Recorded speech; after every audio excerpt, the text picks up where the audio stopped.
سیدنا حسین رضی اللہ تعالیٰ عنہ کے بارے میں، ان کی شہادت کیسے ہوئی اور آج دنیا میں جھوٹ کیسے پھیلایا گیا ہے اور اس کی حقیقت کیا ہے۔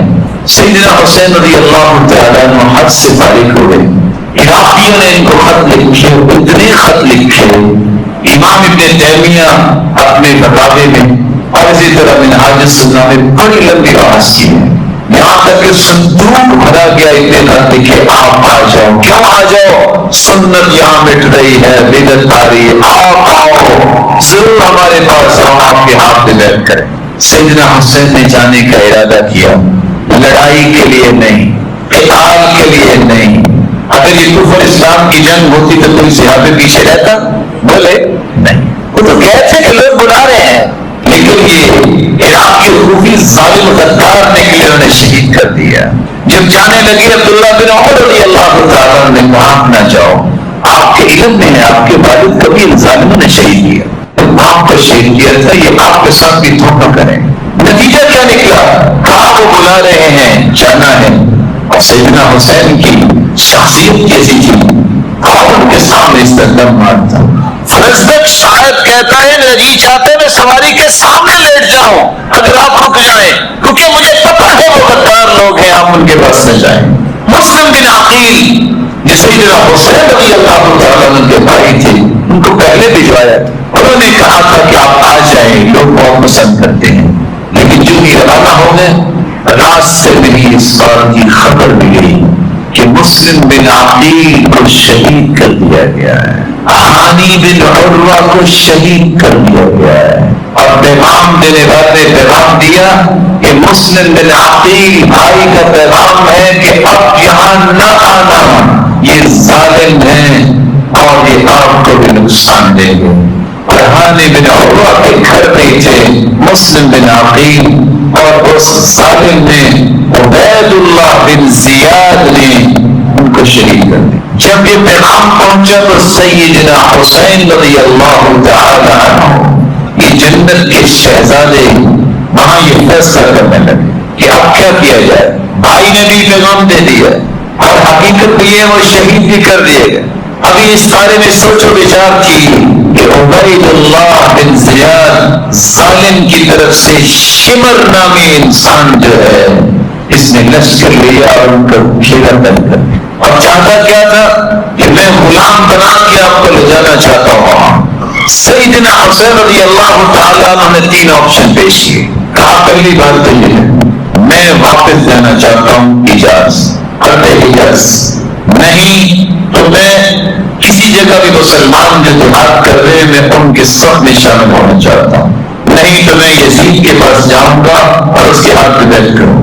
سب سے بڑا مسئلہ یہ تھا کہ اگر یہ یزید کے پاس چلے گئے تو عبید اللہ بن زیاد اس مجرم کی گردن بھی اڑے گی اور سب کی گردن اڑے گی، لیکن وہاں ہی کوئی لڑائی کا ان کا ارادہ نہیں تھا۔ ان ظالموں نے گھیرا تنگ کیا، پھر اپنا دفاع کرتے ہوئے سیدنا حسین رضی اللہ تعالی عنہ شہید کر دیے گئے۔ اور جب یہ بات یزید تک پہنچی تو یزید نے کہا لعن اللہ ابن جمرہ، اللہ لعنت کرے ابن جمرہ عبید اللہ بن زیاد پہ، اس نے یہ کیا کر دیا۔ سیدنا حسین کے بھائی بتاتے ہیں کہ انہوں نے اسے دیکھ بھال کیا، مدینے تک پہنچایا، اور سیدنا حسین رضی اللہ تعالی عنہ کا سر مبارک مدینے لایا گیا اور ان کے جسم کو جس خاکی کو وہیں دفنایا گیا۔ اور جب مدینہ میں سیدنا حسین رضی اللہ تعالی عنہ کے سر کو لایا گیا، اس سر مبارک کو عمر بن سعید اور بنو امیہ کے لوگ جمع تھے، جو ہی جب یہ سر مبارک پہنچا بکا اور رونا دھونا شروع ہوا کہ یہ کتنا بڑا ظلم ہو گیا ہے۔ اور اس وقت عمر بن سعید نے کہا تھا کاش اس بارے میں ہمیں خبر نہ ملتی ہے کتنا بڑا ظلم ہے۔ یہ تھا وہ قصہ۔ آپ کربلا کو نیٹ پہ تلاش کریں، دیکھیے وہ علاقہ کہاں آتا ہے کہ سیدنا حسین ادھر جا رہے تھے، یا وہ کربلا اور کوفے کی طرف، کربلا سے کوفے کی طرف آ رہے تھے یا دوسری طرف جا رہے تھے، کہاں کربلا تھے آپ کو کہانی خود کھل جائے گی۔ جو کام ظالم عبید اللہ بن زیاد نے کیا، مجرم نے رسول کے اس پھول کو شہید کیا، ظلم کیا، اس کو اٹھا کے معاویہ رضی اللہ تعالیٰ عنہ کے بیٹے یزید پہ لگا دیا جاتا ہے. جبکہ حقائق دنیا کے اندر بہت ساری کتابیں ہوں گی، کسی کتاب میں آپ کو یہ بات نہیں ملے گی کہ سیدنا حسین رضی اللہ تعالیٰ عنہ کو یزید نے شہید کیا یا کروایا. ہم سب مسلمان ہیں، اسلام سے بڑی کوئی نعمت نہیں. اور اسلام کون لے کے آیا؟ اللہ کے رسول. ہماری نسبت ایک اسلام کی ہے اور دوسری نسبت یہ ہے ہم محمد مصطفیٰ صلی اللہ علیہ وآلہ وسلم کو اپنا قدوہ مانتے ہیں اور صحابہ کرام کو، تمام صحابہ کرام کو ہم کائنات کے لیے نمونہ مانتے ہیں. لیکن ہماری نسبت جو ہے وہ محمد مصطفیٰ کی طرف ہے. اس لیے کسی بھی حلقے میں اس طرح کی تقسیم کر کے فلاں حسینی ہے فلاں یزیدی ہے، مسلمانوں کو اس سے بچنا چاہیے. ہمارا یہ عقیدہ ہے سیدنا شباب اہل الجنہ، سیدنا حسن حسین جو جنت کے شہزادے ہیں. ہمارا یہ منہج ہے.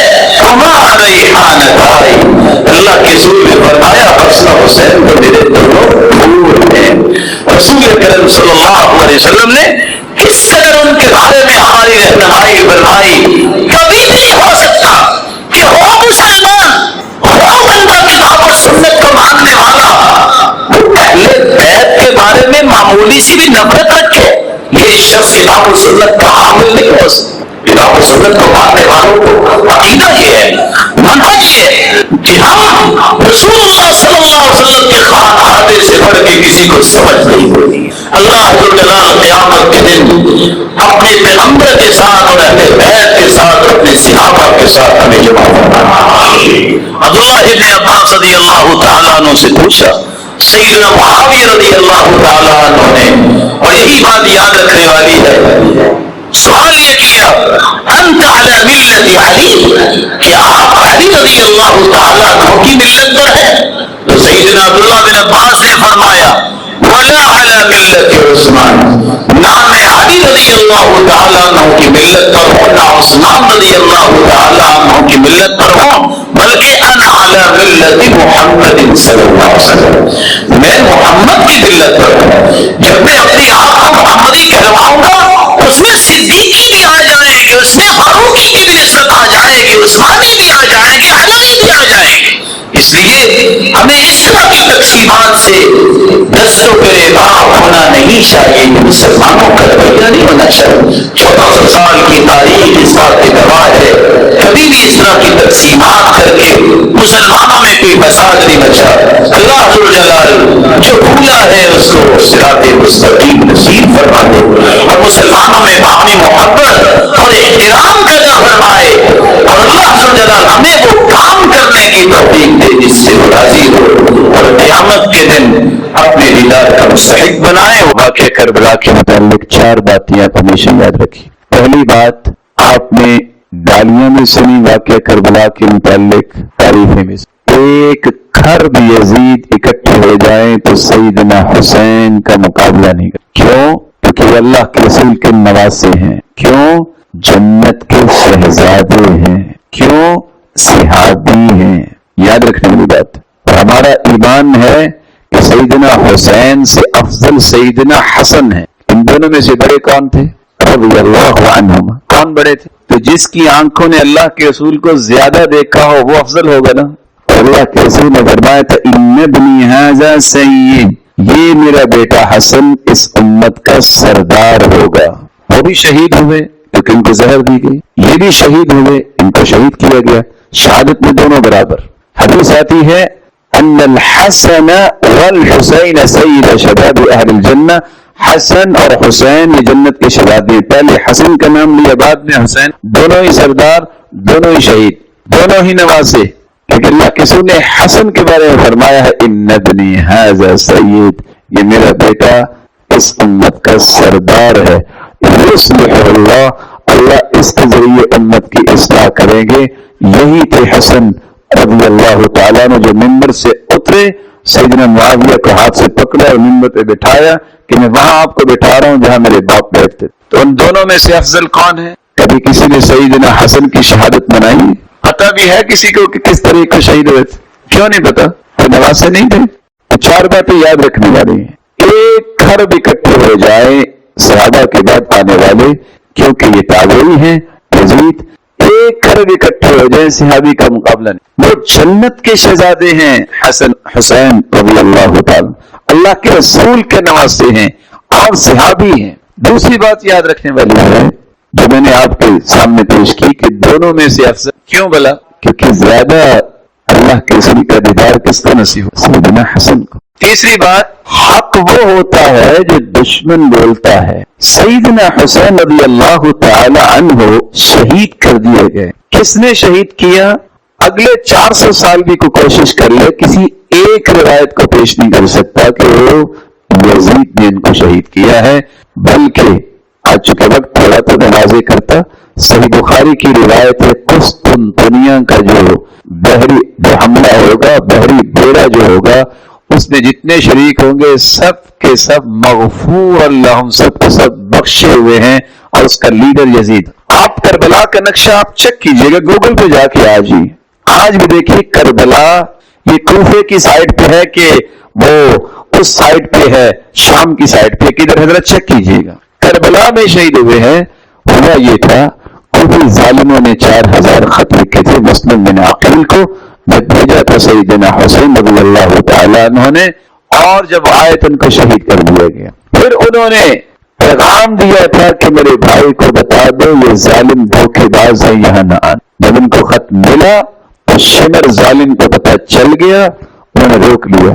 اور پھر اس وقت کہا تھا یا تو مجھے جانے دو یزید کی طرف میں بیعت کر لیتا، یا مجھے واپس جانے دو مدینہ، یا یہ ہے کہ مجھے کسی سرحد پہ جانے دو میں جہاد کر لوں. لیکن جب یہ پتہ چلا کہ میرے بھائی کو بھی شہید کر دیا ہے، کہا میں اس کا بدلہ بھی لوں گا. تو پھر ان بلوائیوں نے ان کو شہید کر دیا. اگر تاریخ پڑھ کے دیکھیے، ان کے بھائی زین العابدین کہتے ہیں کہ میں نے یزید کو تہجد گزار دیکھا ہے، اور باقی خاندان کو وہی لے کے گئے اور تحفے تحائف دے کے مدینہ چھوڑ گیا. مصیبت یہ ہے کہ اس وطن عزیز کے اندر مسخ شدہ جو تاریخ ہے وہ پیش کی. مسخ شدہ تاریخ سے میری مراد کیا ہے؟ کتابیں لکھتی ہیں یہاں صوفیہ اسلام لے کے آئے، یہاں 25 صحابہ اس لکھے آئے ہیں ہندوستان پاکستان میں. تاریخ پڑھیے، بناوٹی تاریخ نہیں، یہ حقائق کے تناظر. 25 صحابہ، اور یہاں 42 تابعین آئے ہیں. یہ محمد بن قاسم بھی آیا ہے تو کہاں آیا تھا؟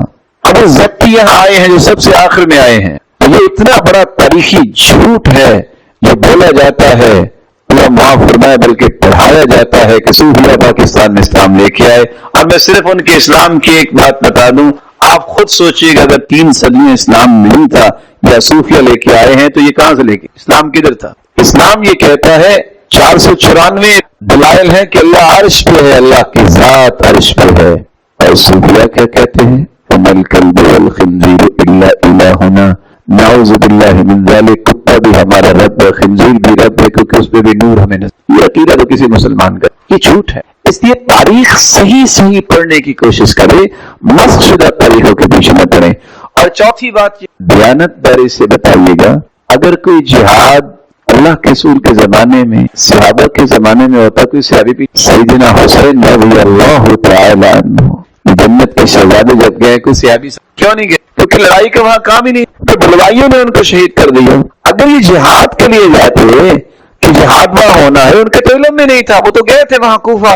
صحابہ ساتھ جاتے کہ نا، عبداللہ بن عمر بھی تھے، انہوں نے بھی منع کیا، عبداللہ بن عباس بھی تھے، انہوں نے بھی منع کیا کہ آپ نہ جائیے. لیکن وہ گئے تو اس لیے تھے کہ چلو وہاں کو دین کی بات کروں گا، وہ لڑائی کے لیے گئے ہی نہیں. تو ظالموں نے ان کو شہید کر دیا. اس لیے مسخ شدہ تاریخ کے پیچھے لگ کے اپنے اعمال کو ضائع نہ کیجیے. رسول اکرم صلی اللہ علیہ وآلہ وسلم نے جب مکہ سے مدینہ کی طرف ہجرت کی تو جو پہلا چاند طلوع ہوا وہ محرم کا ہی چاند. اس لیے سیدنا عمر رضی اللہ تعالی عنہ نے صحابہ کرام سے مشورہ کیا اور اپنے مشیر خاص سیدنا علی اور سیدنا ابو موسیٰ اشعری رضی اللہ عنہما ان کی رائے بھی سر دی. اور ہجری تاریخ کا آغاز آپ صلی اللہ علیہ وسلم کی ہجرت سے کیا اور محرم سے پہلے مہینے کا آغاز. محرم کسے کہتے ہیں، اس کی عظمت کیا ہے، اور مجھے اور آپ کو اس مہینے کو کیسے گزارنا چاہیے، یہ وہ 3 نکات ہیں جو آج ہماری گفتگو کا محور ہو. محرم اگر لغوی اعتبار سے دیکھا جائے تو اس کا مطلب ہے احترام کیا گیا، قدسیت والا مہینہ، مقدس مہینہ، عظمت والا مہینہ، اور حرام کیا گیا اور ممنوع کیا گیا. ایک مسلمان کی ذمہ داری ہے کہ اس مہینے کو عظمت والا مہینہ سمجھے، اس کی عظمت اللہ کے رسول نے بیان کی. اور جو چیزیں حرام کر دی گئی ہیں، جن چیزوں سے منع کر دیا گیا ہے، روک دیا گیا ہے، انہیں حرام ہی سمجھے اور ان چیزوں سے رک جائے. رسول اکرم صلی اللہ علیہ وسلم نے جو اپنی زبان اطہر سے بات نکالی ہے وہ یہ ہے کہ رمضان المبارک کے بعد سب سے افضل روزے جو ہے وہ ہے شہر اللہ المحرم. اس حدیث میں اللہ کے رسول صلی اللہ علیہ وسلم نے اس مہینے کی نسبت اللہ کی طرف کی. یہ ایک امتیاز ہے اس مہینے کا کہ اسے شہر اللہ کہا گیا ہے، اللہ کا مہینہ. اس اعتبار سے اس کی عظمت اور بڑھ جاتی ہے. جس چیز کی نسبت اللہ کی طرف ہو جائے اس سے بڑی عظمت اور کیا ہو سکتی ہے. دنیا کے اندر ایک نہیں لاکھوں کروڑوں اور اونٹنیاں موجود ہیں. جب نعمت اللہ کہا جاتا ہے، اللہ کی اونٹنی جو نشانی تھی، اس کا ایک امتیاز قائم ہوتا. گھر تو اس وقت اربوں کی تعداد میں ہوں گے، لیکن بیت اللہ، اس گھر کی نسبت اللہ کی طرف ہو گئی ہے.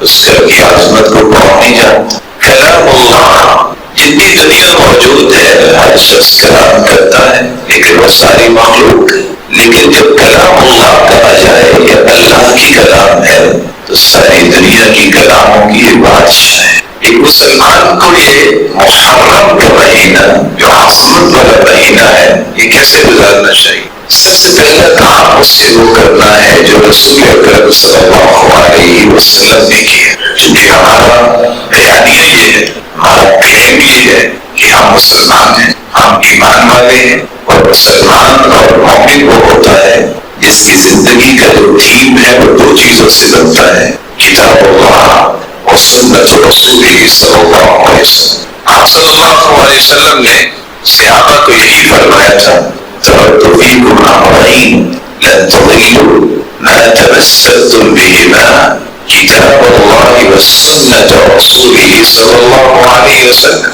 لوگوں میں 2 چیزیں چھوڑ کے جا رہا ہوں، جب تک ان 2 چیزوں کو مضبوطی سے تھامے رکھو گے تو کبھی بھی گمراہ نہیں ہوگے. اور اگر ان دونوں میں سے کسی ایک کو چھوڑ دیا یا دونوں کو چھوڑ دیا تو کبھی تم گمراہیوں سے بچ نہیں سکو. اور دوسری روایت کے الفاظ ہے وَلَن يَتَفَرَّقَا حَتَّى يَرِدَ عَلَيَّ الْحَوْض. جو شخص دونوں نعمتوں کی روشنی میں زندگی گزارتا ہے، یہ اس قدر عظیم نعمتیں ہیں کہ یہ دونوں نعمتوں پہ عمل کرنے والا قیامت کو حوض کوثر میں میرے پاس آئے گا جس کو میں حوض کوثر سے جام بھر کے اللہ تعالیٰ ہر ایک کی نصیب فرمائے. تو رسول اکرم صلی اللہ علیہ وسلم نے جو پہلا کام کیا ہے جو مجھے آپ کو کرنا ہے کہ اس مہینے میں روزے رکھے جائیں، اور خصوصاً 10 محرم کا روزہ جو کل بنتا ہے اسے ضرور رکھا جائے. بہت اچھا ہے کسی نے آج بھی روزہ رکھا ہے. رسول اکرم صلی اللہ علیہ وآلہ وسلم کی بعثت سے پہلے بھی لوگ 10 محرم کی عظمت کو مانتے تھے، روزہ رکھتے تھے. رسول اللہ صلی اللہ علیہ وسلم نے بعثت کے بعد روزہ رکھنا شروع کیا. پھر آپ صلی اللہ علیہ وسلم جب ہجرت کر کے مدینہ طیبہ تشریف لائے تو مدینے والے بھی روزہ رکھتے. پوچھا کہ آپ روزہ کیوں رکھتے ہیں؟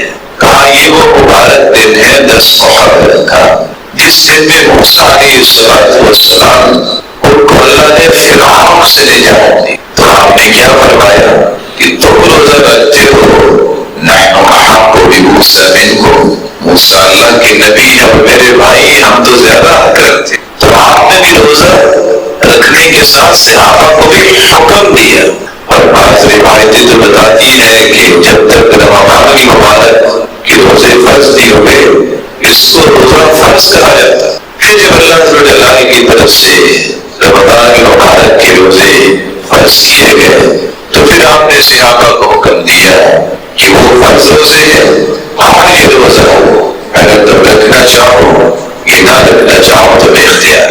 لیکن آپ صلی اللہ علیہ وسلم نے جب یہ بیان جاری کر دیا کہ 10 محرم کا روزہ اتنا عظیم روزہ ہے کہ 1 سال کے گناہ اللہ تعالیٰ معاف کر دے. اگر آپ کل کی تاریخ کو دیکھیں تو یہ 15 گھنٹے 20 منٹ کا روزہ ہو تو گویا آپ نے یہ 15 گھنٹے 20 منٹ اگر کچھ کھایا پیا نہیں ایمان کی حالت میں اجر اور ثواب کی امید رکھتے ہوئے اگر آپ روزہ رکھتے ہیں صرف کھانے پینے سے نہیں فَلْيَصُمْ سَمْعُكَ وَبَصَرُكَ وَلِسَانُكَ تمہاری آنکھ بھی روزہ رکھے، تمہاری زبان بھی روزہ رکھے، تمہارے کان بھی روزہ رکھے. نہ تمہیں اللہ کی نافرمانی سننی ہے، نہ دیکھنی ہے، نہ بولنی ہے. تو 8496 گھنٹوں کا روزہ کل کثیر ہو جائے کہ 1 سال کے گناہ بھی معاف ہو جائیں گے. اور یہ روایت عموماً بیان نہیں کی جاتی جو قتادہ رضی اللہ تعالیٰ عنہ کی روایت ہے، ابن حبان کی روایت، کہ جب انہوں نے سوال کیا کہ اگر کوئی 10 تاریخ کا روزہ رکھے تو آپ کا کیا خیال ہے؟ آپ نے فرمایا ذَاكَ صَوْمُ سَنَةٍ کہ ایک روزہ گویا کہ اتنا اجر ہے کہ پورے سال کا روزہ رکھ. تو جہاں پورے سال کے گناہوں کی معافی ملتی ہے وہاں پورے سال کے روزے کا اجر ملتا ہے. اور یہ رسول اکرم صلی اللہ علیہ وسلم نے رکھا، صحابہ کرام نے بھی رکھا. اس لیے ہمیں پہلا یہ کام کرنا ہے کہ ہم کل کا روزہ رکھیں گے اور اگر آج رکھا ہے تو یہ بڑی اچھی بات ہے کیونکہ اللہ کے رسول صلی اللہ علیہ وسلم نے فرمایا تھا زندگی کے آخری سال لَإِنْ عِشْتُ إِلَىٰ قَابِلٍ لَأَصُومَنَّ التَّاسِعَ اگر میں آئندہ سال زندہ رہا تو میں 9 کا بھی روزہ رکھوں گا. لیکن زندگی نے قربانی کی، آپ اللہ رب العزت کے پاس چلے گئے تو آپ صلی اللہ علیہ وسلم کے صحابی عبداللہ ابن عباس رضی اللہ تعالیٰ عنہ سے کہتے ہیں صوم التاسع والعاشر وخالف اليہود تم 9 اور 10 کا روزہ رکھو اور یہودیوں کی مخالفت کرو. تو امام ابن القیم رحمۃ اللہ علیہ اور امام ابن حجر اسقلانی رحمۃ اللہ علیہ فرماتے ہیں کہ محرم کے روزے رکھنے کے 3 درجات ہیں. پہلا درجہ یہ ہے کہ آپ 10 محرم کا روزہ رکھیں. دوسرا درجہ یہ ہے کہ 9 اور 10 کا روزہ رکھیں. اور تیسرا درجہ یہ ہے اگرچہ ان روایات کو بعض علماء نے کمزور کہا ہے کہ آپ 1 دن پہلے اور 1 دن بعد گویا کہ 9 اور 10 اور 11 کا روزہ رکھیں. یہاں میں اس شبے کا ازالہ بھی کر دوں، بعض کرم فرماؤں نے، بعض احباب گرامی اور بعض علماء کو شاید بھول لگ گئی. وہ کہتے ہیں 9 کا روزہ رکھنا، 10 کا نہیں رکھنا، اس لیے کہ اللہ کے رسول نے فرمایا تھا کہ میں 9 کا روزہ رکھوں گا تو گویا 10 کا روزہ منسوخ ہو گیا. اس ضمن میں 5 باتیں آپ کے ذہن میں ہمیشہ قائم رہنی چاہیے. رسول اکرم صلی اللہ علیہ وسلم نے 10 کا روزہ رکھا، صحابہ کرام نے 10 کا روزہ رکھا، اور فضیلت جو بیان کی ہے وہ ہے سئل عن صوم یوم عاشوراء 10 تاریخ کے روزے کی فضیلت کیا ہے. تو آپ نے فرمایا 1 سال کے گناہ اللہ تعالیٰ معاف کر دے. یہ خبر ہے. آپ صلی اللہ علیہ وسلم سے جب پوچھا گیا کہ 10 تاریخ کے حوالے سے آپ کیا فرمائیں گے، آپ نے فرمایا ذاک صوم سنہ، یہ 1 سال کا روزہ ہے. خبر ہے. خبر کبھی منسوخ نہیں ہوتی. اصول کی کتابیں پڑھنے والے جانتے ہیں اور پڑھانے والے بھی جانتے ہیں کہ کبھی بھی خبر منسوخ نہیں ہوتی، کیونکہ اگر خبر کو منسوخ مانا جائے تو یستلزم خلاف الواقع والکذب. اس کا معنی ہوتا ہے کہ یہ خلاف واقع چیز ہے اور جھوٹ ہے. نعوذ باللہ اس کا معنی یہ نکلے گا کہ اللہ کے رسول نے پہلے خبر دی کہ 1 سال کے گناہ معاف ہوتے ہیں اور یہ سال کا روزہ ہے اور والعیاذ باللہ کہ یہ جھوٹ ہے. نبی کی بات میں تناقض نہیں ہو سکتا. پھر رسول اللہ صلی اللہ علیہ وسلم کی صداقت، پوری کائنات کی صداقت جہاں ختم ہوتی ہے وہاں محمد مصطفیٰ کی صداقت کا آغاز ہوتا ہے. دوسری بات یہ ہے کہ سیدنا عبداللہ ابن عباس رضی اللہ تعالی عنہ کی روایت مصنف عبدالرزاق میں ہے، جس میں اس بات کا تذکرہ ہے صوم التاسع والعاشر وخالف اليهود. آپ نے جہاں 36 قسم کی مخالفتیں مختلف احادیث میں آئی ہیں کہ یہودیوں کی مخالفت کرو اور موزے پہن کے نماز نہیں پڑھتے تو موزے پہن کے نماز پڑھا کرو، یہودیوں کی مخالفت کرو، اہل کتاب کی مخالفت کرو، مونچھوں کو کٹواؤ اور داڑھیوں کو معاف کرو، یہودیوں اور اہل کتاب کی مخالفت کرو. طرح طرح کی حدیثوں میں اس بات کا تذکرہ ہے. آپ نے جو 9 کا روزہ رکھنے کی خواہش کی تھی وہ یہودیوں کی مخالفت تھی کہ وہ 10 کا روزہ رکھتے ہیں تو میں 9 کا بھی رکھوں گا تاکہ یہودیوں کی مخالفت. موقع امام مالک میں سیدنا عمر بن خطاب رضی اللہ تعالی عنہ حارث بن ہشام سے کہتے ہیں کہ 10 تاریخ کا روزہ رکھنا اور اپنے گھر والوں کو بھی کہو. اگر یہ منسوخ ہو گیا تھا تو پھر سیدنا عبداللہ ابن عباس تو یہ کہنا اور روزہ رکھنے کی کیا ضرورت تھی. اگر یہ منسوخ ہو گیا تھا تو سیدنا عمر بن خطاب رضی اللہ تعالیٰ عنہ کیوں کہنے حارث بن ہشام کو یہ روزہ ضرور رکھنا اور گھر والوں کو بھی رکھنا. کہ سیدنا معاویہ رضی اللہ تعالیٰ عنہ جب مدینہ طیبہ تشریف لائے انہوں نے آ کے خطبہ دیا اور کہا ہے کہ یہ روزہ ہوگا کل. صحابہ موجود اور میرا اور آپ کا یہ ایمان ہے کہ صحابہ تو معمولی سی بھی غلطی برداشت نہیں کرتے. ان کے اندر جرأت تھی. کسی بھی صحابی نے کبار صحابہ تھے اور صحابہ تھے، کسی نے نہیں کہا کہ یہ روزہ تو منسوخ ہو گیا ہے. تو سیدنا معاویہ رضی اللہ تعالیٰ عنہ آپ کیا کہہ رہے ہیں؟ کسی نے نہیں کہا. پھر رسول اکرم صلی اللہ علیہ وآلہ وسلم اور صحابہ کے بعد امام زہری جو امام بخاری رحمۃ اللہ علیہ کے استاد ہیں، امام ذہبی نقل کرتے ہیں جب انہوں نے سفر کا روزہ رکھا، عاشورہ کا روزہ، کہنے والا کہتا ہے کہ آپ تو رمضان کے روزے کے بارے میں بھی سمجھتے ہیں کہ حدیث آئی ہے کہ رمضان کا روزہ بھی ہو تو سفر میں اجازت ہے. کہتے بالکل. تو آپ نے یہ عاشورے کا روزہ کیوں رکھا؟ کہا عاشورے کے روزے کی قضائی نہیں ہے، رمضان کے روزے کی قضائی ہو سکتی. عدت من ایام اخر، یہ رمضان کے روزوں کی قضائی ہو سکتی لیکن یہ اگر گزر جائے گا تو اس کی تو قضائی نہیں ہے. اس لیے عبداللہ ابن عباس رضی اللہ عنہ، سیدنا امام شعبی، یہ 500 صحابہ کو جو نے دیکھا اور امام زہری، یہ سب سفر میں بھی عاشورہ کا روزہ رکھتے. تو یہ تصور بنا لینا کہ یہ روزہ منسوخ ہو گیا ہے یہ قابل اصلاح ہے. اور محترم آپ سے میں حتماً گزارش کروں گا کہ امت کو رہنمائی صحیح دے. اور جتنی بھی فضیلتیں آئی ہیں عاشورہ کے روزے کی آئی ہے، تاسوعا کے تو لحاظ نہیں ہے کہ تاسوعا کا روزہ 9 کا رکھیں گے تو گناہ معاف ہوں گے، 9 کے رکھو گے تو یہ ہوگا. یہ تو سارے کے سارے 10 محرم کی بات آئی. تو ہمیں پہلا کام یہ کرنا ہے، اگر آج کسی نے روزہ رکھا ہے تو بڑی اچھی بات ہے، کل ضرور رکھیں. 1 سال کے گناہ ذرا سوچیے 84 سے 96 گھنٹوں میں نے کتنے جھوٹ بولے ہوں گے، کتنی غلط باتیں کی اور کتنے گناہ کیے ہوں گے، کتنی خطائیں سرزد ہوئی ہوگی. 1 روزے سے اگر سارے کے سارے صاف ہو جائیں یہ سودا مہنگا ہے. 1 روزہ جو اللہ ذوالجلال کی راہ میں رکھنے والا، ما من عبد يصوم يوما الا باعد الله بذلك اليوم وجهه عن النار 70 خريفا. 1 روزہ جو رکھتا ہے 70 سال سفر کیا جائے تو جتنا سفر بنتا ہے. اور دوسری روایت میں تو آتا ہے 100 سال.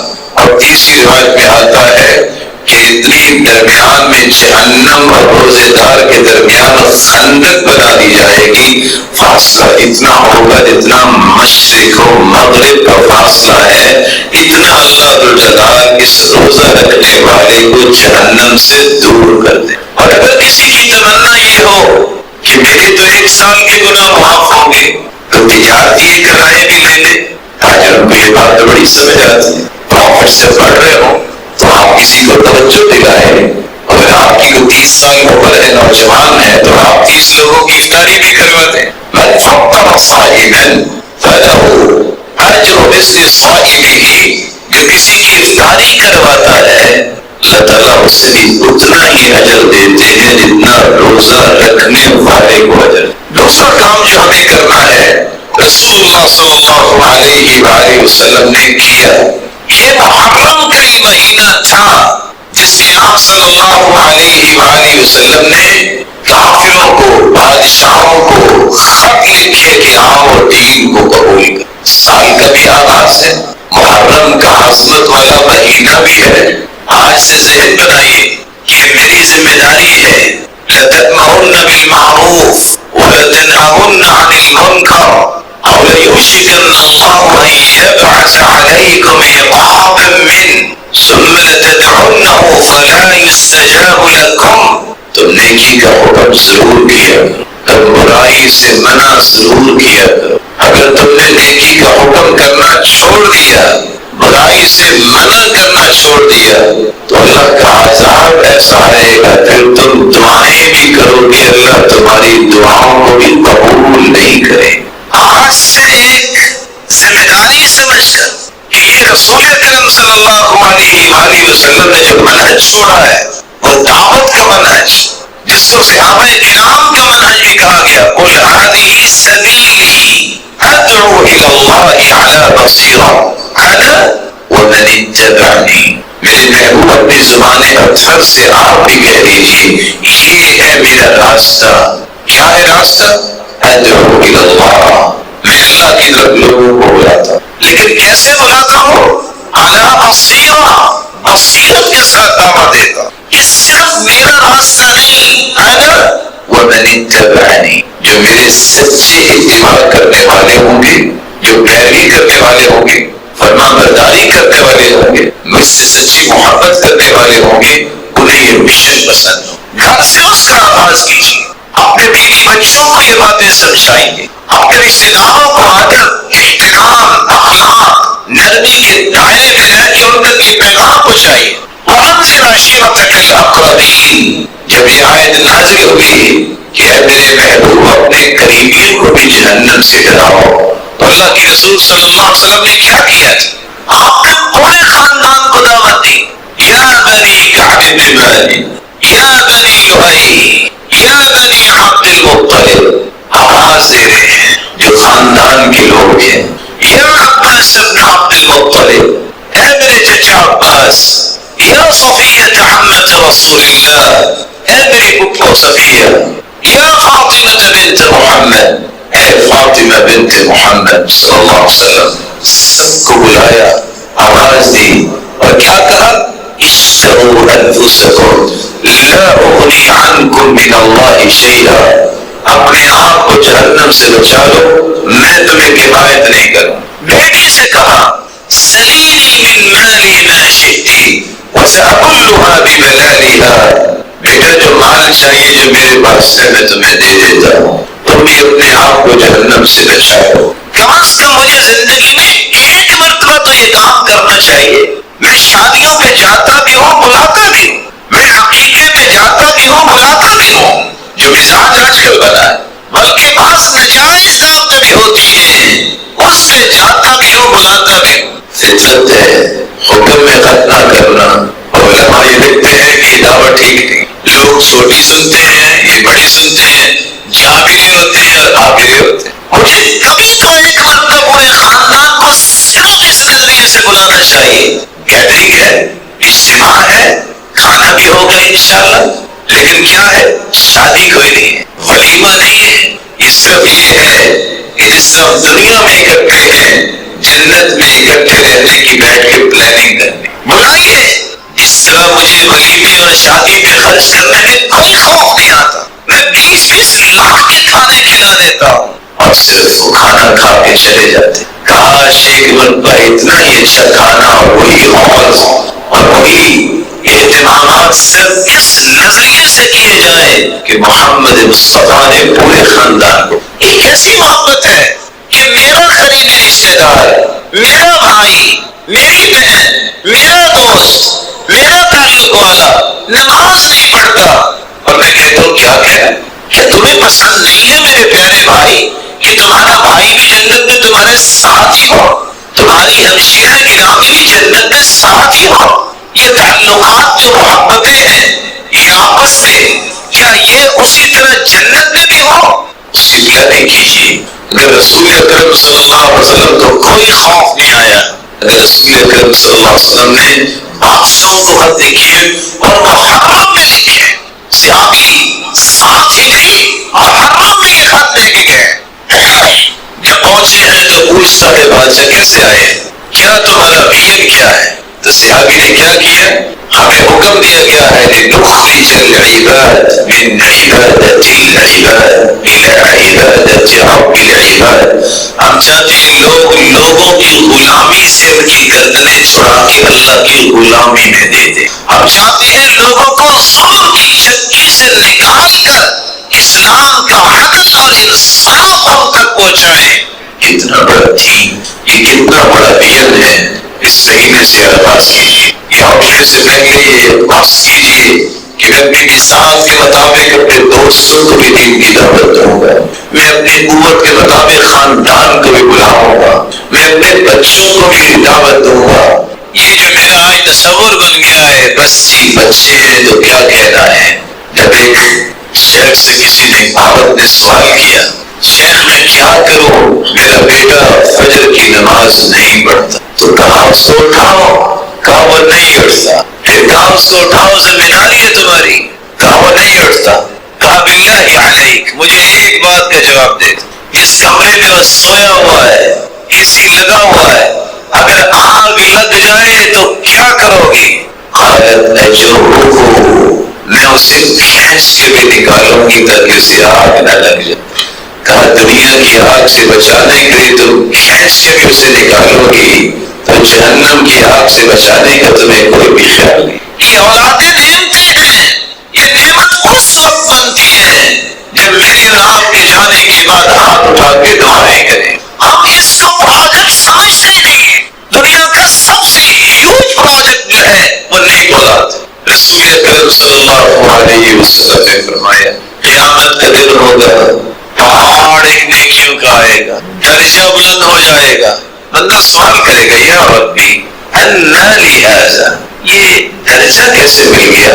انا عارف اعمالی، مجھے میرے اعمال کا پتہ، میں نے تو یہ نیکی نہیں کی۔ جواب ملے گا باستغفار ولدک لک، اور میرے بندے تیری اولاد نے استغفار کیا اور دعائیں کی جس وجہ سے تیرے درجات کو بلند کر دیا۔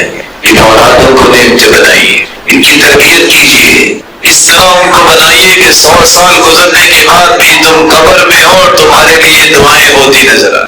آج کتنے لوگ ہیں، یہ امام احمد بن حنبل دیکھیے، یہ امام ابن تیمیہ دیکھیے، یہ امام بخاری دیکھیے، یہ امام ابن قیم دیکھیے، ان لوگوں کے نام ہر وقت لوگ لیتے ہیں اور دعائیں کرتے ہیں رحمہ اللہ رحمہ اللہ۔ مجھے 100 سال کی تو پلاننگ کرنی چاہیے کہ میں اگر نمازی ہوں، اللہ کی توحید کو خالص کرنے والا ہوں اور نیکیوں کی رغبت رکھنے والا ہوں تو 100 سال تک میری نسل میں یہ چیزیں باقی رہنی چاہیے۔ پلاننگ کیجیے، سال کا آغاز ہے، پچھلے گناہوں سے توبہ کرنے کے بعد روزہ رکھیے، پلاننگ کیجیے، اور ایک تیسرا کام بھی کیجیے۔ سارے کام یاد آتے ہیں لیکن اس صحابی کا نام یاد نہیں آتا، نہ کام یاد آتا ہے۔ صحابہ نے شہر آباد کیے تو محرم میں شہر آباد کیے۔ آپ اس محرم مہینے میں کیوں نیت کرتے ہیں میں اللہ کا گھر بناؤں گا، مسجد بناؤں، میں جہاں قرآن کی تعلیم ہوگی میں اس کو بلڈ کروں گا، میں لوگوں کی آسانی اور خیر خواہی کے قدم اٹھاؤں گا، میں لوگوں کے لیے خیر خواہی کے دروازے کھول دوں گا۔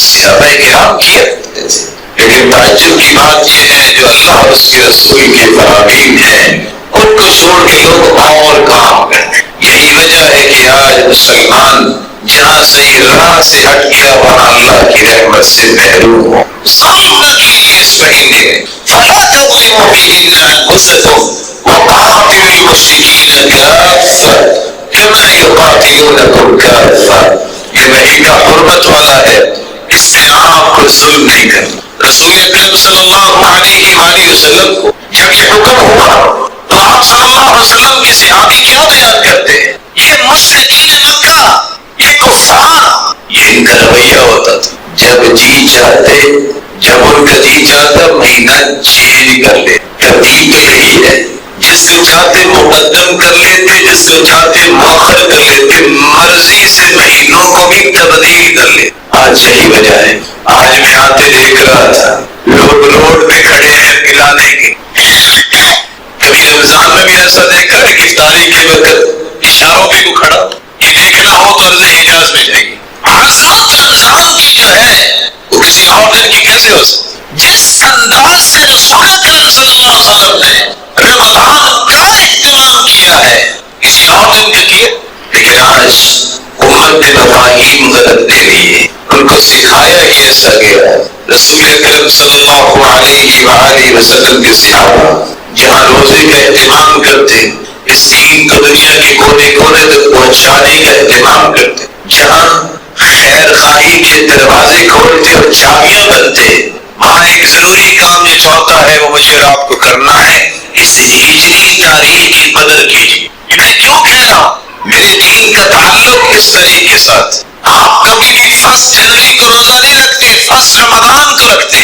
صوموا لرؤیتہ وافطروا لرؤیتہ، چاند نظر آئے گا تو روزہ رکھیں گے۔ حکم یہ ہے چاند دیکھ کے روزہ رکھو، چاند دیکھ کے عید مناؤ۔ نیک سے نیک انسان اگر اس بات پہ غور نہیں کرتا اس سے غلطیاں ہوتی ہیں۔ پہلی غلطی، اگر کوئی اسلامی تاریخ کے مطابق اپنی زندگی کا نظام نہیں بناتا، ہو سکتا ہے پہلی سب کے وہ نماز بھی پڑھتا ہو لیکن 9 دن کی زکوٰۃ وہ کھا جاتا ہے، وہ نہیں دیتا۔ آپ کہیں گے وہ کیسے؟ اگر جنوری فروری کے حساب سے اپنے زکوٰۃ کا سسٹم بنایا ہے کہ میں تو 1 جولائی کو جو ہے زکوٰۃ دو، سال کے 365 دن ہوتے ہیں، لیکن اگر ہجری سال کو دیکھیے، اسلامی مہینوں کو دیکھیے تو 356 یا 55 دن ہوتے ہیں، یہ 9 دن کی زکوٰۃ کدھر گئی؟ نہ چاہتے ہوئے بھی یہ گناہ کا مرتکب انسان ہوتا ہے کیونکہ اسے علم نہیں ہے۔ اعتبار ہوگا تو ان مہینوں میں، یہاں بات آئی ہے تو ایک اور گزارش بھی کر دوں، اللہ ذوالجلال کے مال میں دخل نہیں دیا کر۔ زکوٰۃ کا مال یہ میرا نہیں ہے، یہ اللہ کو میں نے دے دیا اور یہ حق ہے، واجب ہے، اس لیے زکوٰۃ دیتے وقت مت کہا کرے، دعا میں یاد رکھنا۔ شیخ محمد صالح الحسینی کہا کرتے تھے کس چیز کی دعا؟ تم حق ادا کر رہے ہو، نہیں کرو گے تو مار پڑے گی قیامت۔ سلف صالحین تو صدقہ بھی دیتے تو تب یہ نہیں کہتے تھے، اور صدقہ بھی لیتے تو پہلے فقیر کا ہاتھ پکڑ کے بوسہ دیتے، یہ ہے وہ ہاتھ جو قیامت کو ہمیں عظمت دلائے۔ وہ صدقہ بھی دینا چاہتے تو کہتے شام کے بعد آنا تھکے تبھی شرمندگی نہ ہو، وہ کسی کو پریشان نہیں کرنا چاہتے تھے۔ اور ایک تیسری بات بھی کہوں، یہاں بات آئی ہے اللہ کے مال میں تصرف نہ کیا کر۔ اس رمضان کے مہینے میں جو زکوٰۃ فرض ہوئی ہے فارغ ہو جاؤ، ادا کر دو، لیکن سیانے ہیں لوگ پورا سال رکھ لیں گے، تھوڑی تھوڑی کر کے اس کو تقسیم کریں گے، ساتھ جو بھی آیا ماشاءاللہ یہ بڑا ہاتھ اس کا کھلا ہے، یہ نہیں پتا پچھلے سال کی زکوٰۃ دے رہا ہے، اور وہ اپنے ہی مال میں ابھی تک رکھا ہوا، اس کے پروفٹس بھی آ رہے ہیں، اس کی زکوٰۃ کون دیتا ہے؟ اس وقت دے کے فارغ ہو جاؤ۔ اگر زکوٰۃ تقسیم کرنے کا شوق ہے تو عباس رضی اللہ تعالیٰ عنہ کا کام کرو، جنہوں نے پچھلی 2 سال کی زکوٰۃ دے دی تھی۔ آنے والا جو رمضان ہے جو اس میں زکوٰۃ ہوگی وہ تقسیم کرنا شروع کر دو سارا سال، جب رمضان آئے گا حساب کر کے حساب میں بات کر لینا۔ رسول اکرم صلی اللہ علیہ وآلہ وسلم نے جب انہوں نے سوال کیا کہ اللہ کے رسول ضرورت اب ہے تو میں رمضان سے پہلے زکوٰۃ دے سکتا ہوں؟ فرمایا دے دو، اور آپ صلی اللہ علیہ وسلم نے خود بھی 2 سال کی پیشی زکوٰۃ ان سے وصول کر لی مسلمانوں کی ضروریات پہ خرچ کرنے کے۔ تو پہلی میں گزارش کر رہا تھا کہ چوتھا مسئلہ بھی یاد رہنا چاہیے کہ اپنے زکوٰۃ کے نظام کو ہجری سال کے ساتھ منسلک کیجیے۔ یہاں دوسری غلطی جو ہوتی ہے کہ عدت کے مسائل جب بھی طلاق ہو جائے تو اس کے مسائل بھی یاد رہنے چاہیے. عورت جب خلا لیتی ہے تو 1 مہینہ جو ہے اسے عدت گزارنی ہوتی. کون سا مہینہ؟ یہی اسلامی مہینہ. طلاق ہو گئی ہے والمطلقات يتربصن بأنفسهن 3 قروء. یہ 3 حیض یا 3 طہر جو ہے یہ اسلامی مہینے کے مطابق. والذین يتوفون منکم ويذرون ازواجا يتربصن بأنفسهن 4 أشهر و10. کسی کا خامن فوت ہو گیا ہے، عورت کی عدت میں ہے 4 مہینے 10 دن. جنوری فروری کے نہیں، اسلامی مہینے کے اعتبار سے اسے ایسا کرنا ہو. اس تاریخ کے ساتھ اپنا تعلق چھوڑیے. یہ مسلمانوں کی تاریخ ہے، اس سے ایک مسلمان کی عبادات جڑی ہوئی ہیں، روزہ جڑا ہوا ہے، زکوٰۃ جڑی ہوئی ہے، اس کے عدت کے مسائل جڑے ہوئے ہیں، اس کی عید کی خوشیاں جڑی ہوئی ہیں. اس لیے اس کو کبھی بھی اپنے دماغ سے دور نہیں. ان 4 کاموں کے بعد ہمیں کون سے کام ہیں جو اس مہینے میں نہیں کرنے چاہیے؟ جب آپ نے یہ بات سنی ہے کہ محرم کا مطلب ہے حرام کیا گیا. کیا حرام کیا گیا؟ سوئی. مجھے کم از کم اس نئے سال کے آغاز میں یہ تو پتا ہونا چاہیے کہ حرام چیزیں ہیں کیا. جس طرح رسول اکرم صلی اللہ علیہ وسلم پر قرآن اترا ہے انما حرم علیکم المیت والدم ولحم الخنزیر وما اہل لغیر اللہ به. اللہ عز و جل نے حرام کیا ہے مردار کو. دیانتداری سے بتائیے کوئی مردار کھانا پسند کرتا ہے؟ مردار حرام ہے.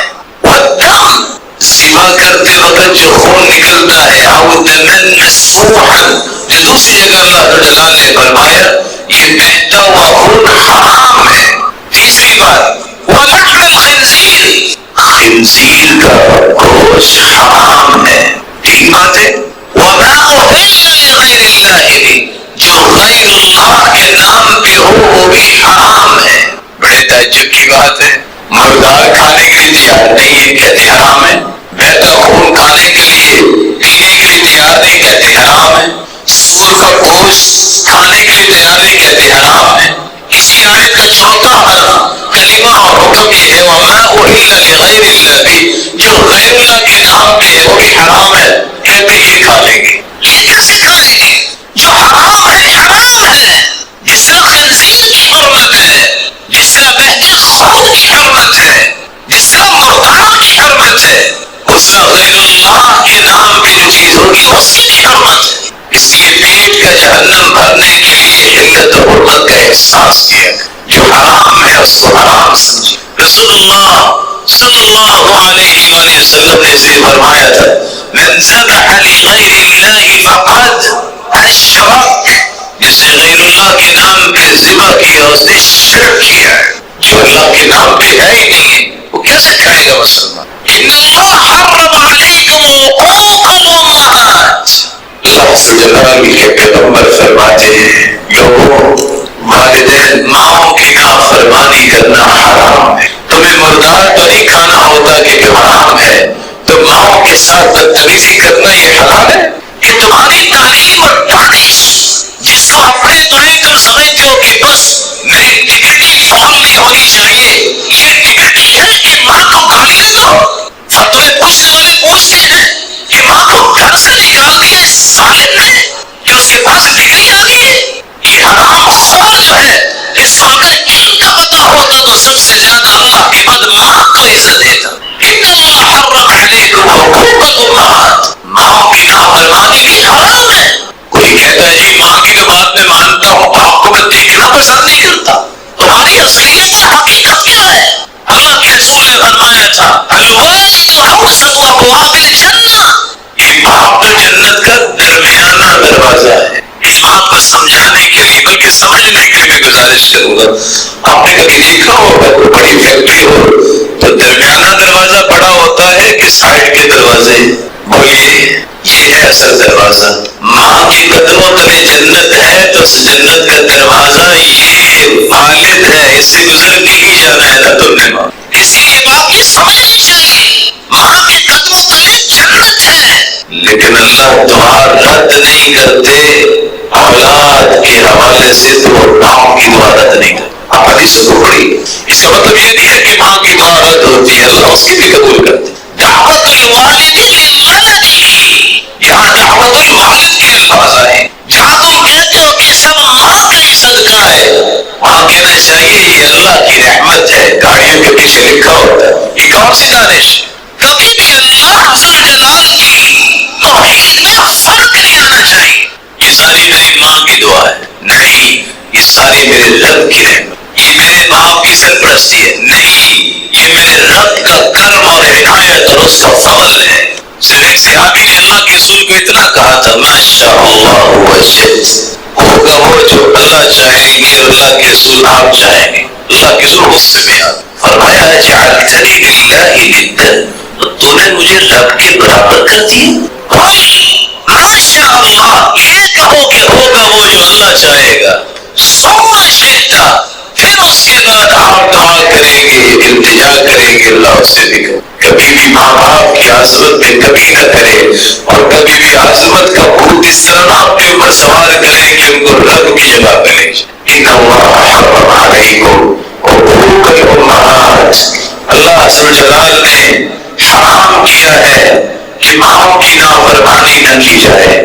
ووعد البنات، اسی طرح حرام کیا ہے کہ بچیوں کو زندہ درگور کر دینا. یاد رکھنا، ایک زندہ درگور کرتے تھے جاہلیت میں، ایک زندہ درگور کرنے کا آج ڈیجیٹل طریقہ بھی آ گیا ہے. بیٹی ہے اور بیٹیاں بہت مہنگی ہوتی ہیں. میں نہیں کہہ رہا، میں اللہ کے رسول کے فرمان کا ترجمہ کر رہا ہوں. حدیث میں آتا ہے لا تکرہوا البنات فإنہن المورثات الغالیات، بیٹیوں کو برا نہ سمجھا کرو، یہ بڑی مہنگی ہوتی ہے اور والدین کا بڑا خیال کرنے والا. آج کسی کے گھر میں بیٹا پیدا ہو، مٹھائیاں تقسیم، بیٹی پیدا ہو، منہ بنا لیتا ہے.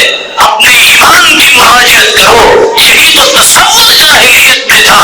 وَإِذَا بُشِّرَ أَحَدُهُم بِالْأُنثَىٰ ظَلَّ وَجْهُهُ مُسْوَدًّا وَهُوَ كَظِيمٌ، جب بیٹی کی خوشخبری ملتی ان کے چہرے سیاہ ہو جاتے. یہ کیا ہو گیا؟ یہ اللہ کی بندے اور بیٹی سے نفرت کرنے والے، تم بھی جس کے بیٹے ہو بھی تو کسی کی بیٹی ہی ہے نا. کبھی کوئی ماں سے بھی نفرت کرتا، کبھی کوئی بہن سے بھی نفرت کرتا، کبھی کوئی بیٹی سے بھی نفرت کرتا. رسول اکرم صلی اللہ علیہ وسلم کی خوشخبری تو سنیے. فرمایا من كانت له، جس کو اللہ ذوالجلال نے 3 بہنیں دی، ثلاث بنات و ثلاث اخوات، 3 بیٹیاں یا 3 بہنیں، تربیت کرتا ہے، کھلاتا ہے، پلاتا ہے، پہناتا ہے، اور تربیت کے بعد جب وہ بالغ ہوتی ہیں شادی کر دیتا ہے. قیامت کا دن ہوگا، جہنم کے سامنے یہ ڈھال بن جائیں گی، والدین کو جہنم نہیں جانے. اس قدر عظمت کی بات. اور آج وعد البنات کا ایک یہ ہے، بچی ہے ابارشن کروا دو، جاہلیت ہے. اور شاید کہ اس کا کسی کو پتہ نہ ہو، روح پھونک کے جانے کے بعد جنین بچے کو ضائع کروا دینا، اس کا گناہ کیا ہے؟ اس کا فدیہ دینا پڑتا ہے. قرۃ عبد او امہ، غلام مرد ہو یا عورت، اور پھر نہ ہوگا فدیہ دینا پڑے گا، تو بیت المال میں جمع کروایا جائے. ظلم ہے کہ تم ایک جان کو قتل کرواتے ہو صرف جاہلیت کے پیچھے لگ کے. یہ بچے تو ہی اچھے ہیں، یہ کسی مسلمان کا لانا نہیں ہے. بچے جتنے بھی ہو اتنے ہی اچھے. اس لیے تو اللہ کے رسول نے جب عورتوں سے بیعت لی تھی تو فرمایا تھا کہ میں بیعت اس بات میں لے رہا ہوں کہ تم اپنے بچوں کو قتل نہیں کرو گے، شرک نہیں کرو گے، چوری نہیں کرو گے، بہتان نہیں باندھو گے، اولاد کو قتل نہیں کرو گے. اللہ ذوالجلال سخت ناراض ہوتے ہیں کہ بچے کو صرف اس وجہ سے قتل کرتا ہے کہ کل کو میرے ساتھ بیٹھ کے کھائے گا تو میں کہاں سے کھلاؤں. اللہ تمہیں ہدایت دے، تمہیں بھی کھلانے والا اللہ ہے. جو جان آتی ہے وہ اپنا رزق لے کے آتی ہے، وہ تمہارے پلے تو ہے ہی کوئی. بچہ دنیا میں بعد میں آتا، اس کی پلاننگ پہلے ہو چکی ہے. جب بچہ 4 مہینے کا ہوتا ہے، فرشتے کو اللہ بھجواتے یؤمر بأربع لِكَبِّ أَجَلِهِ وَرِزْقِهِ شَقِیٌّ أَوْ سَعِیدٌ، لکھا جا چکا ہوتا ہے. اللہ فرماتے ہیں اتنی اس کی عمر ہوگی، اتنا اس کا رزق ہوگا. آخری لقمہ جو ہے اور آخری پانی کا گھونٹ جو ہے، جب تک وہ کھا نہیں لیتا اور پی نہیں لیتا اسے موت نہیں آئے. یہ تو جاہلوں کے تصور تھے جس کے پیچھے لگ کے آج امت برباد ہوگی، اولادوں کو کسی طرح جو ہے وہ دفن کرتے جا رہے ہیں۔ آپ کچھ لوگ زندہ بھی رکھتے ہیں لیکن شیطانی تعلیم دے کر، نہ نماز ہے، نہ روزہ ہے، نہ اللہ اس کے رسول کی بات ہے۔ اولاد تو ہے لیکن دنیا جہان کی ذلتیں ہیں، کہیں دہیا ہو گیا ہے، کوئی اللہ نعوذ باللہ اللہ اور رسول کو گالیاں دینے والوں میں شریک ہو گیا ہے۔ وہ کدھر ہے؟ یہ اولاد کے ساتھ ظلم کرنے والے قیامت کو حساب دیں گے۔ اس اولاد کو اتنی تعلیم دو کہ وہ رب سے جڑے، رسول سے جڑے، صحابہ سے جڑے، آخرت انہیں یاد ہو، انہیں پتا ہو کہ اپنی زندگی خوبصورت کیسے گزارنی ہے، جس کو اتنا احساس نہیں ہے کہ میرا خالق کون ہے، میرا مالک کون ہے، میرا رول ماڈل کون ہے، مجھے کس کی زندگی کو سامنے رکھ کے زندگی گزارنی ہے، میں نے اللہ کے سامنے پیش بھی ہونا ہے، اور اس کے بارے میں کوئی منصوبہ بندی نہیں کرتا اپنی اولاد کی کہ ظلم کر رہا ہے، اور دنیا جہان کی گلیاں اس کو دلوا دے کہ ظلم کی تصور ہوگا جب تک وہ دین پہ نہیں آئے۔ رسول اکرم صلی اللہ علیہ وآلہ وسلم نے فرمایا تھا وَأَنْعِمْ وَآتِ، اللہ ذوالجلال نے اس کو بھی حرام کیا ہے، کس بات کو؟ بخل کو حرام کیا ہے، اس بات کو بھی حرام کیا ہے کہ بس مانگتے ہی رہو، دینے کے لیے تیار نہ ہو۔ اللہ ذوالجلال ان باتوں کو سمجھ کر اس حرمت والے مہینے اور عظمت والے مہینے میں زندگی میں ایسے کاموں کا آغاز کرنے کی توفیق عطا فرمائے کہ جس کے ذریعے، جن اعمال کے ذریعے اللہ راضی ہو جائے، اور اللہ جس طرح ہمیں دنیا میں جمع کیا ہے جنت میں جمع فرمائے۔ وآخر دعوانا